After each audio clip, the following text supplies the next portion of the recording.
Previously on the Beam Chronicles. He's putting out as much energy as you in full sunlight. Apparently. How? I honestly have no idea where the energy is coming from. Howie, Murphy, and Cidney were to know the location of Foon's new crypt, but that was all. The communication between your brain and body, you know how I supposedly discovered the T-Kick interaction? It turns out Kovorski developed an entire communication technology that utilizes Jaxons 2 fucking years before that. Pressed back against his invisible wall of force with all the strength I could muster, I was flung through the air, crumpling the pavement beneath me. This guy's targeting military facilities hardcore. Wait, hold up. Who are we talking about here? The guy who's controlling Jackson's body right now. You're telling me this guy is not Jaxon because his eyes are blue and he's not jacking you off psychically? Yes. No. Yes? No. Fuck no. Jaxon Teague's mind has been compromised either by himself or something worse, and the world is in peril for it. These are the Beam Chronicles, with your host, MJ Dooney. Book 3, Cataclysm. Chapter 10, Cidney Kovorski.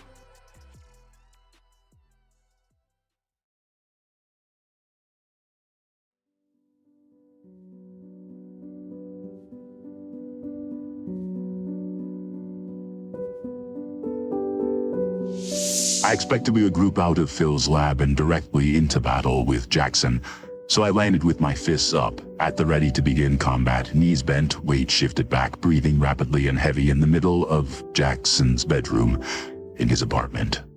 Charlie did not frequently make grouping mistakes, thus my instinct was to assume he was hiding somewhere in the room, but as I nervously glanced around, spinning in circles, craning my neck left and right, Charlie calmly sat on the bed, picked up his pillow. I just need a minute, Sid. She clutched his pillow to her chest like it was her child, burying her face into it, closing her eyes and smelling with long, audible inhales. The sad truth was we did not have a minute. Every minute we dallied, he murdered another 100 people, eliminated another military outpost, or got closer to boredom, at which point he would likely end us all. It was judgment, the final stand, the end of days, and the only thing between the universe and cataclysm was her and me. Smelling pillows was the last thing the world had time for. Hang the world. Take all the time you need, my dear. Shit. This actually helps. I never even knew he had a smell. It's kinda odd. How could it be so comforting when I didn't even know it existed? He used to say almost the exact same thing about you when you were dead. He's not dead. Indeed, my mistake. But hell, neither were you. We shared an uneasy chuckle given the tumultuous situation. Charlie, while we are alone, if you would like to take this opportunity to cry, I will not tell anyone. No, I don't want to. I'll cry when we're done. I'll cry when I'm holding Jaxon in my arms or he's gone. I gotta stay focused right now. This is just a second to level myself.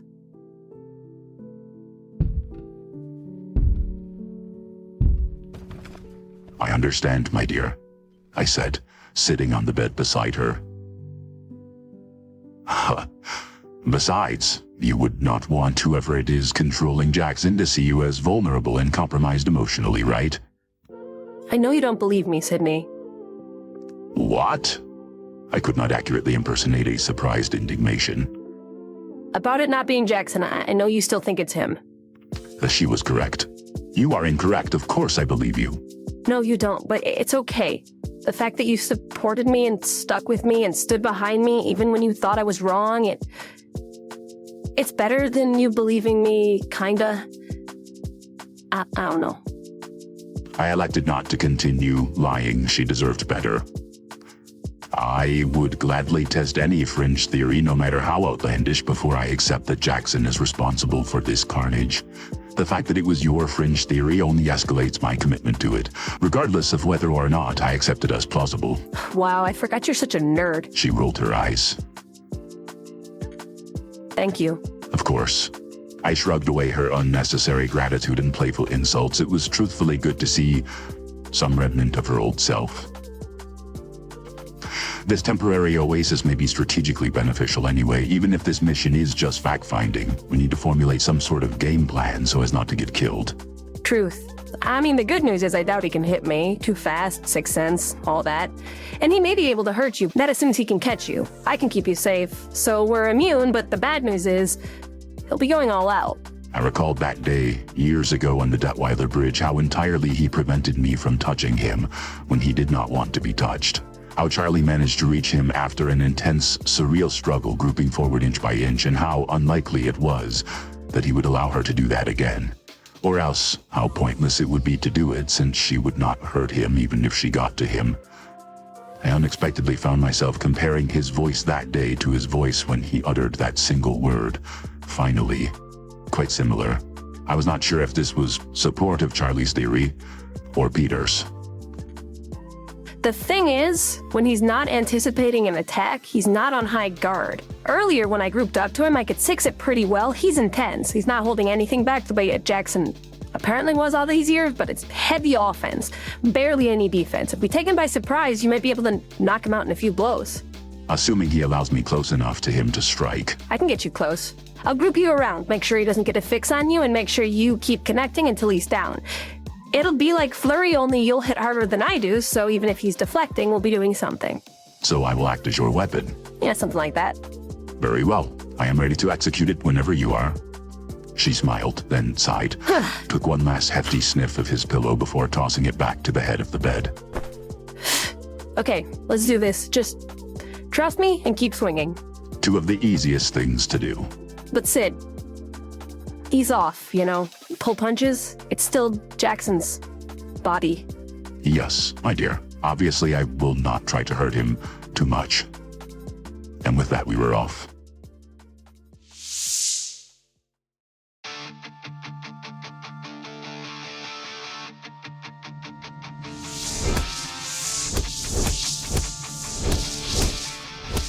Flurry was an odd experience when witnessed as a third party. Being an active part of it, her tool as she initiated the buzzing assault was downright impossible to perceive with any sort of functional order.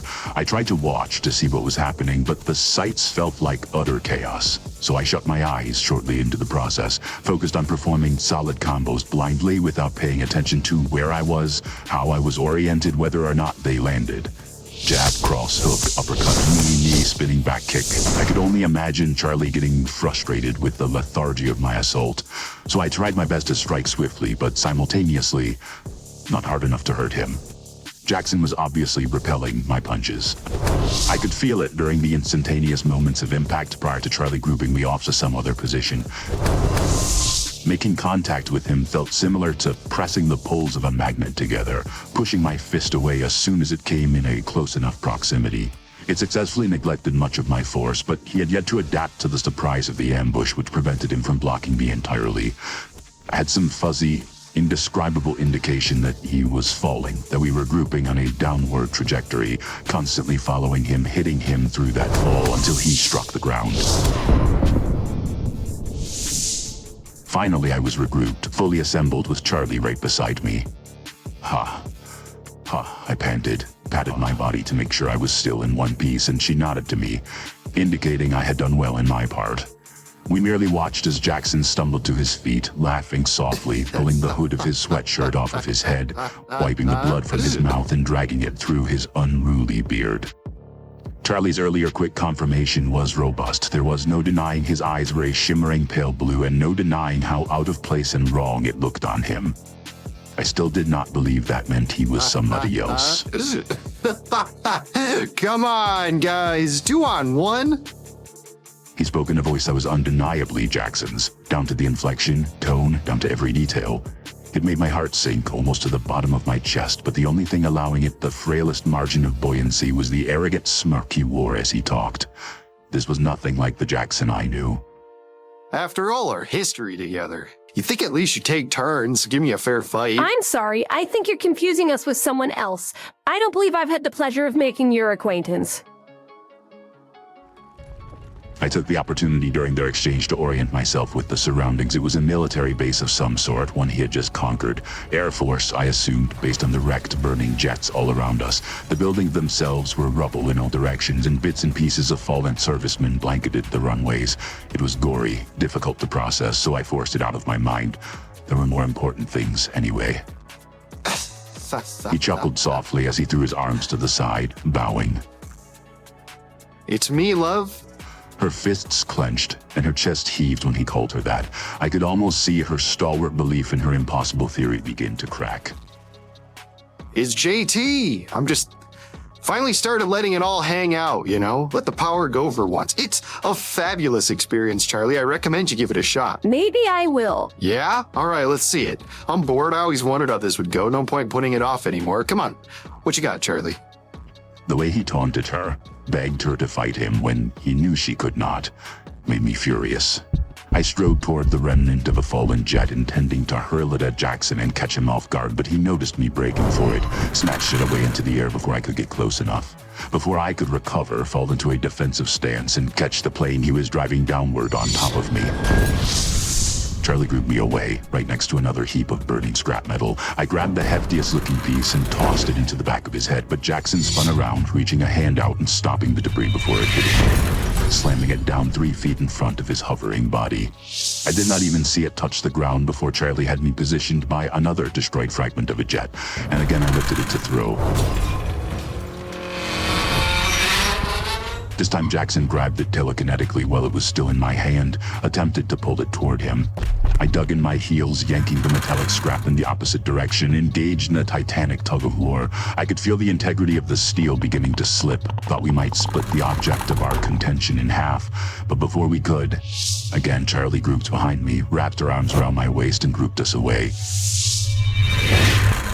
Without my opposition, the scrap flung toward Jaxon by his own pull, and he had to ascend slightly to clear the impact with it. Just after he had, he rotated toward us, threw out his arm, and kicked my own body into the air, motionlessly and firm.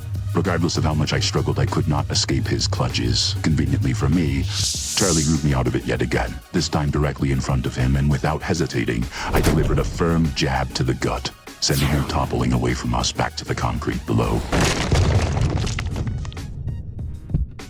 My heart stood still as I ran after him, praying that I had held back enough not to cause serious damage, but before I got too close,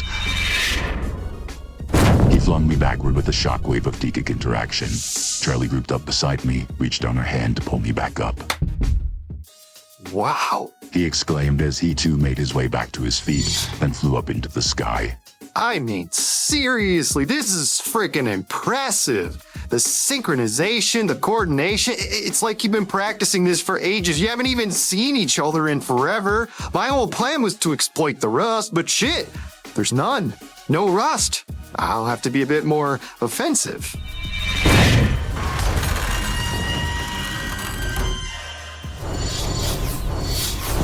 He hoisted several tons of the wreckage behind him into the sky, then sent a barrage of fiery steel raining down on us. It was relentless and quick. I rolled away from some pieces, struck others, K-packed the ones I did not have time to effectively dodge or deflect. A particular bit of shrapnel came dangerously close to hitting my head, but Charlie rescued me at the last second, grouping me out of the line. Once that near impact was avoided, I reinitiated my own evasive maneuvers. Unfortunately, I only successfully deployed a single punch through a thick piece of metal before he held me still, yet again trapped by his telekinesis. Thankfully, Charlie detected it and grouped me out, but not a second after she set me down did he hoist me back up. I heard her frustratedly sigh, then hook arms with me. She grouped me through the remainder of the maelstrom, out of harm's way as I clenched my eyes tight like a child, clutching to his mother as she led him through a crowd. Never had I felt so useless. Oh, wait a minute. I get it. He excitedly proclaimed, mercifully ceasing his onslaught.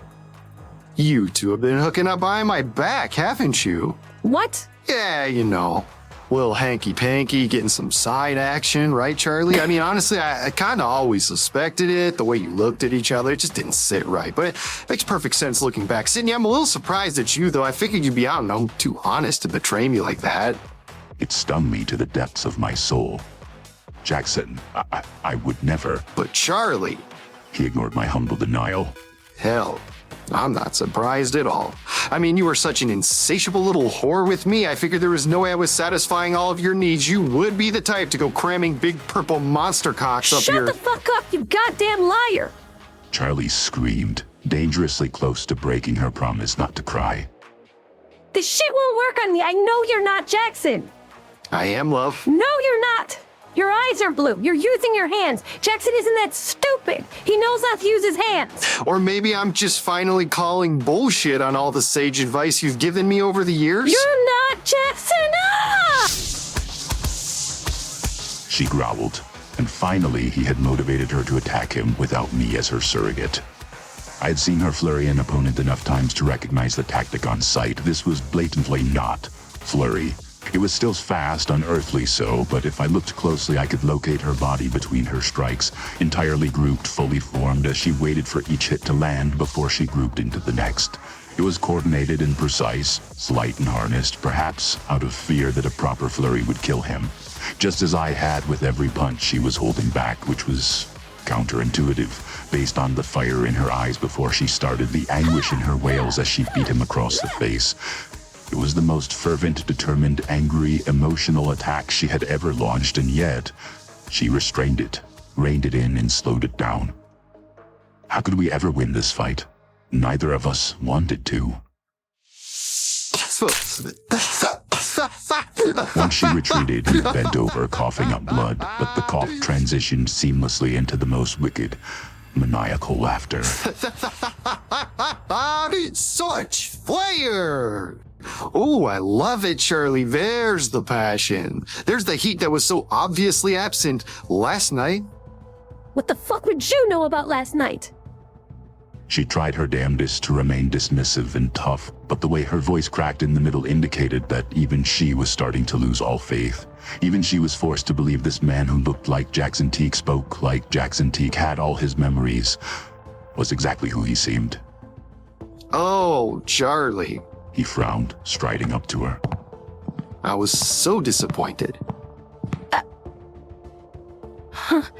By now he was inches from her, and if I thought I could make it to him without him casting me away, I would have pummeled him to death for hurting her so intensely. You could read it in her eyes, the dejected droop of her shoulders, the quiver of her lip. It did not matter that he could not hit her. These blows were more substantial than any he could physically land. 2 years. 2 years apart. When I finally had you, you weren't the spicy vixen I remember. You were submissive and gentle like a rose, or a little princess pining for her prince to rescue her from the tower. Weak. Boring. Jaxon, shut up. He laughed callously, and I took a single step forward, but he spun around and slid me back. Waved his finger at me, then returned his sights to her, refusing to relent.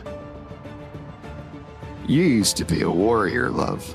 A strong, confident warrior, and it translated into the bedroom so nicely. You were so good. Back in the day, it almost compensated for your rash, insufferable, obnoxious personality. Almost. At this point, she hung her head, snarling, perhaps to hide from him that she was in pain, or perhaps she was simply so dejected she could not keep it up. I wanted that, Charlie, my warrior sex freak, but when I found you, it was pathetic. So unattractive. The way you wilted for him, he almost... Him? Huh? Her eyes lit as she snapped her chin off of her chest. My heart started racing at the very possibility. Instantly, hope was resurrected. You said him, I explained, mostly to confirm with Charlie that I had heard it too. You referred to Jaxon in the third person. The being in Jackson's body stuttered, backpedaling, eyes darting around for a way to crawl out of it, reestablish the illusion, but then he sighed, smugly shook his head. Well, I suppose the joke has run its course. I couldn't have kept up the act much longer and have it be convincing anyway, not without laughing about it. Now his voice was not Jackson's. In fact, calling it a voice at all deprived it of some quality, its multiplicity, its eerie harmonic tenor. It was more of a chord, or a sound that imitated words, perhaps even three voices at once, a high pitch, a middle one, and a low. ringing out melodically, so purely, so perfectly in tune, it gave me goosebumps. Pretending to be such a dependent, sniveling, disgusting, anemic little child. Either I would have grown weary, or you would have detected the inexplicable confidence that ran against his very person. Either way, the facade was short-lived, albeit a fun one. Then you are not Jaxon. He spun around to face me, snickering pompously. You don't possess the quickest wit in this dimension, do you? Try a little harder not to adhere to stereotypes, Cidney. Why, I have a companion back home who dwarfs you tenfold, yet he's also the most cunning strategist in my legion. It interests me, entertains me, so I keep him around in spite of his lacking combat ability. All brawn, no brain though, unoriginal, banal. I would kill you for the meat were you in my army. Answer my question, filth. Definitively, or we will pulverize you. He smirked. This creature, whatever it was, again spoke in his bone-chilling artificial harmony. I will answer your question, but not because of your idle threats. Simply because I believe if you realize what you're up against, you'll end this futile insurgence much quicker. No, I'm not Jaxon. Is he alive? It doesn't matter. Is Jaxon alive? She did not waver in her intensity. Alive and well. He rolled his eyes, then tapped his skull slightly above his right eye, at the farthest tip of the scar that slashed across it diagonally. Then again, perhaps not so well. He screams like a fool, so unwilling to back down even though his struggles are utterly fruitless. He can't resurface unless I relent the body to him, and I have no intention of doing that. Maybe I'll shoot that intention into you. She growled, tossing aside her trench coat, gripping Guillermo on her hip. Who are you? I jumped in before she could attack, unwilling to sacrifice the well of information, nor his momentary pause from destruction so quickly. The beast grinned, eager to answer, like he was only granting us the responses so far to lead us to this question. All he wanted was to talk about himself. But he was too self-important, too proud to approach the matter without being questioned on it first. To the core of his being, the demon before me was not Jaxon Teak. Was this fact good or bad?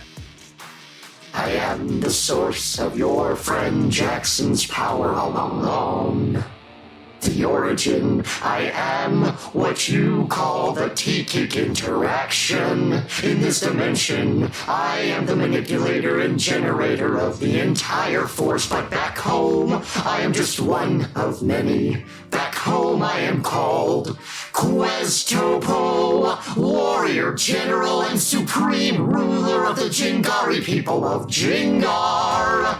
There my greatness was second to none. I was the champion, conqueror, and king of my people for decades since my childhood. Until the day I was eternally banished to your prison of a realm for war crimes, punished to ride about in the mind of this meaty trash Jaxon Teak. I've been forced into granting him my strength and power until such time that I was triggered to emerge. Triggered? Yes. My consciousness could only permanently come to the forefront of his mind once he triggered the transference. How exactly did he do that? With an act of murder, of course. We shot each other a crestfallen glance. For how many years had we saved both the world and our friend from the wrath of this monster? And after all that time, after doing so well for so long, we let up and allowed this to happen. Prophet was the director of this apocalypse, but surely we had starring roles in it. I had to push him into it, by the way. He sneered, hovering into the sky with crossed legs. He really wants me to tell you that, specifically the girl. He tilted his head lackadaisically toward Charlie. So just to shut him up for 10 seconds, I will tell you, he wasn't going through with it. He was going to wuss out at the last minute. Be the weak sort of man you wanted him to be, but I made him give me control temporarily. I promised I'd kill Fisher for him if he did, except if I had, that wouldn't have counted. So I merely softened Fisher up, led Jaxon right to it. I needed him to get into a position where he had no choice but to kill, no choice but to release me. Why murder? Why was murder the trigger? It was put in place by my executioners as a safety precaution for the inhabitants of this universe. You see, we Jingari are a people who pride ourselves on conquest and combat, regardless of the realm or what we fight. Jingari kill, which presented those banishing me with a bit of a conundrum. My exile was intended to be punishment to me, not the sickly, pathetic creatures inhabiting the prison dimension into which I was cast. I was not to be fully unleashed until it was well established that the beings I would surely exterminate were deserving of it, as ruthless and bloodthirsty as the Jingari themselves. If my vessel was a killer, destructive and murderous, then surely his kind was worthy of my wrath. And truly my experience with your people has been secondhand, indirect at best, but no species in the multiverse is more entitled to old-fashioned Jingari extermination than humanity. The savagery, the selfishness, the violence, the arrogance, mankind is difficult not to hate. How frustrating for me. I got saddled with this man, primed and set up to kill, were it not for the unwavering duo of slaves there to keep his hands clean and me suppressed. And you think after all that time we spent protecting him from you, we're just gonna back off and let you hurt him now? His laughter was frigid and unsettling, but melodic and beautiful.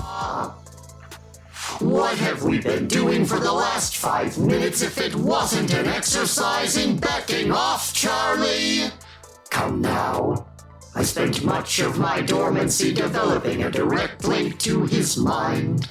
I have all of Jaxon's memories, all of his knowledge. How do you think I know your language? I have seen the 3 of you tackle hurricanes and beasts 100 times my size without breaking a sweat. I know precisely what you're capable of, and you very clearly demonstrated to me.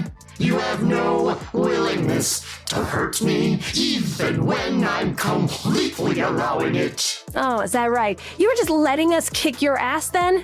Yes. I wanted to see how serious you were about stopping me. I could have easily killed both of you at any time. Bullshit, you can't touch me. No, but if I pulled this one's arms off, I'm sure you'd sacrifice yourself to save him. And yet again, he hoisted me into the air, spread my limbs apart. I was frozen for just a second, sighing at my inutility with the expectation Charlie would rescue me once more, but then I leered at him, snarled, and with that leer and that snarl, felt a rush through my bloodstream, something like adrenaline, only more foreign and perhaps colder. And it was not a stress response, not driven by anxiety or fear. It was driven by my eagerness to show this cretin just the sort of damage I was capable of doing to him were he not so cowardly as to tie my hands back and hold me up. For the first time in my life, when I looked at Jaxon, I wanted to harm him. That is when I fell from his grip. I was so surprised to find my feet touch the ground, I crumbled down to my knees shortly thereafter. I stood, then glanced up to see him thrust his open hand out at me several more times, baring his teeth, grunting and straining, yet I remained, firmly planted on the ground. He could not move me. How peculiar. He stroked his chin. Perhaps there is more to you than bulk after all, Brute. Cidney, how are you? I do not know, my dear. I whispered back. Truly, it was not the time to contemplate such enigmas. Guess I should have tried that earlier. He smugly shrugged. But even if I can't psychically hold you, I could always just crush you under something heavy instead. Either way works for me. Except for the part where I'd never let you do it. Except for the part where I know where your brain is. Everything Jaxon has seen, I have seen. I know precisely how to kill you, girl. And without you, it's just a matter of wearing out the purple one. Oh, hey, hold on a second. I'll go move it. Thanks for warning me, dumbass. She bleated like a sheep, unable to finish the insult, flinching her face and twitching her neck sideways, then palming her forehead in disarray. The fuck was that? Communication between your body and mind is maintained by the Tikik interaction, is it not? A very ingenious application. Credit to one Dr. Kovorski for his brilliance there. It requires quite a specific frequency of particle, you see, and the sensors are exceptionally precise. I have to hit that frequency on the button, so it's challenging to generate it consistently. Impossible, in fact, for a simple human being like Jaxon Peak. Perhaps not so difficult for Quiz Topo, and true, I can only manage to trip you up for a brief instant. A stutter, a blip, but slight hesitations are everything to someone so dependent on her speed. Maybe you'll recover fast enough to keep me from killing you both. But maybe not. She rolled her eyes. Yeah, a skip like that's really gonna floor me. Hey, you could just wait for me to sneeze and attack us then. Yeah, look over there and see if I turn around, you fucking moron. Is that the best you got? Again, he laughed his harmonious, eerie laugh. Admittedly, it's a difficult thing to line up, flinching you just in time to hit you. But I only need to be successful once, and I have as many shots as I'd like. And why's that? Because even if you might actually be able to stop me, you won't stop me. That's entirely the point. I'll go to any lengths to thwart you while you continue pulling your punches because I resemble your friend. Face it, I win on inexorability alone. It reminded me so much of my brother, Micah Single. Each time I fought him, I knew I could behead him and win the day, but the haunting memories of my past paralyzed me against it. For all my strength, for all my power, I was stalemated by Leper time and again due to the simple fact that I could not bring myself to deliver the fatal blow. But the nice thing about Leper was, for all of his annoyance, for all of his destruction, I never feared for a moment that he had the ability to end the world. Questopo not only had that ability, but the willingness, or more importantly, the apathy to follow through on it. Charlie and I probably could stop him. If he could not control my body any longer after that odd rush and she could protect me from his ambush, I could easily strike him hard enough to finish him off. Charlie and I combined could kill Questopo. We could save the world. For anything, I would not. But it does not add up. Why did you not kill us already? I asked. It is true that we are bound by our unwillingness to hurt the one whose body you inhabit. But if you thought we could both be so easily disposed of all along, if you had us so consummately viced, why did you allow us the opportunity to try our hands against you? He shrugged. Have to see if you'd actually put up a good fight. As I said, we are a warrior race. It has been so long since I've battled a worthwhile opponent, but more importantly, I don't want either of you dead just yet. And why is that? I believe that you can assist me with something, Cidney. You see, after I finish destroying your world's puny defensive strongholds, I will set out on a more vital quest. I am looking for a man you two have fought with Jaxon many times. I need to find this man and vanquish him before I can conquer your planet entirely. Which man is this? I tried to ask as if I were completely obtuse, but I had a good guess. Tyler Foon. I believe he's the only one left, both willing and able to stop me, so I wish to destroy him. You, Cidney, are alive because Teak knows that you know where Tyler Foon is. And while I'm certain I'll uncover him in due time on my own, why not permit you the chance to earn a bit of my favor by saving me the trouble of grinding this feeble rock to powder in my quest to locate him? I do not know where he is. I feebly lied. Yes, you do, but it's just as well. I haven't partaken in a bit of noble conquest in decades. I do very much miss it. So I think I'll enjoy myself while demonstrating to you how foolish it is to resist me.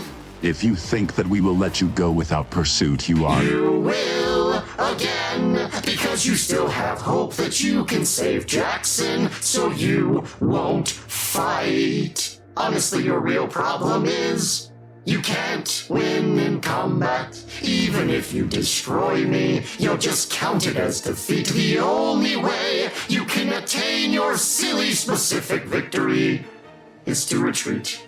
Develop a strategy to save what cannot be saved, and you are in luck. I'm choosing to allow it. I'm letting you fall back. I'm not killing you because you have information I need. I'm looking forward to ravaging your planet, and furthermore, I know regardless of how long I give you to plot, you can't even accomplish the triumph you seek. So I will permit your grandiose stab into the bowels of futility. As I've already explained, Jaxon can only reobtain control of his body if I grant it to him, and I have no wish to sleep again. So what about me? What about you? Why am I alive then, huh? I have no idea where Foon is. I don't know anything you need to know. If you think you can kill me, why don't you just do it already? He smirked, distorting Jackson's face so wickedly it ceased to look anything like my brother.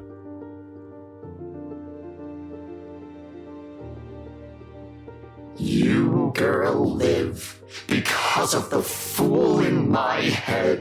For with every fiber, every scrap of energy he can muster, the boy is maintaining some feeble bit of awareness.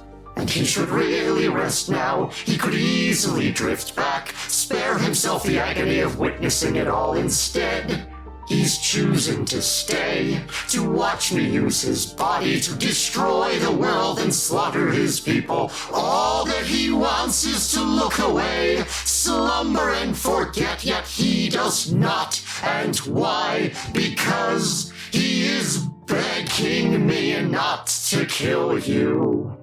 He'll bargain all of the rest, the rubble, the ruin, the end of life as he knows it. All of it in exchange for just you. And it is so disgusting, so hysterically pitiful. I refuse to end the joke so briskly. I'll do him the favor of killing you last, so that in the meanwhile I may continue enjoying his pathetic weakness. That's not weakness, you alien piece of shit. I suppose you may be right. After all, I wouldn't know the first thing about it. Jaxon, listen to me. She urgently and comfortingly tried to address her lover through the possession of the warrior general and supreme ruler of the Jingari people of Jingar. I don't know if you can hear me, but if you can, please don't get up. We're going to... But before she could finish her appeal, Questopo jetted off at breakneck speed, laughing his creepy musical laugh, leaving a firm indent in the concrete below where he was standing. Save you. What a fucking dick. It was the understatement of the century. I may have already begun to suspect as much, but the next few days would confirm it for certain.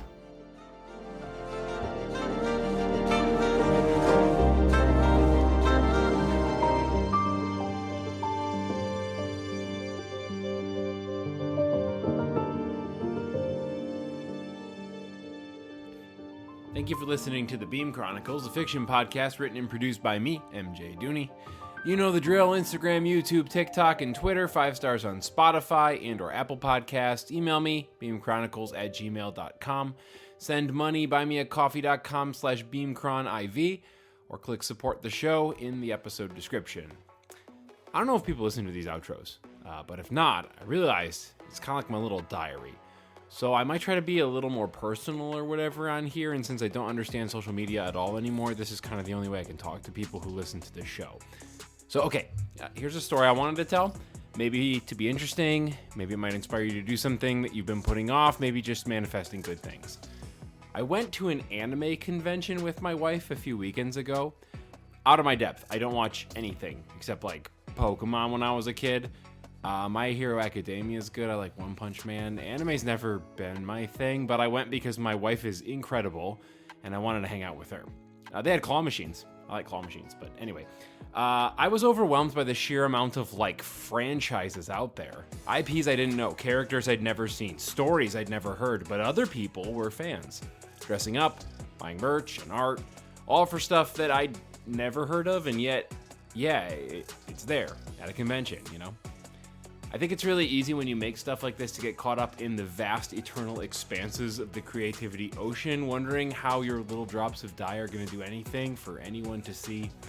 I call it the void sometimes, where it just feels like I'm dropping my little pebbles of my soul into a black hole that sucks them up, and every once in a while I get an echo from Alabama or Italy or something just emailing me to say they like it.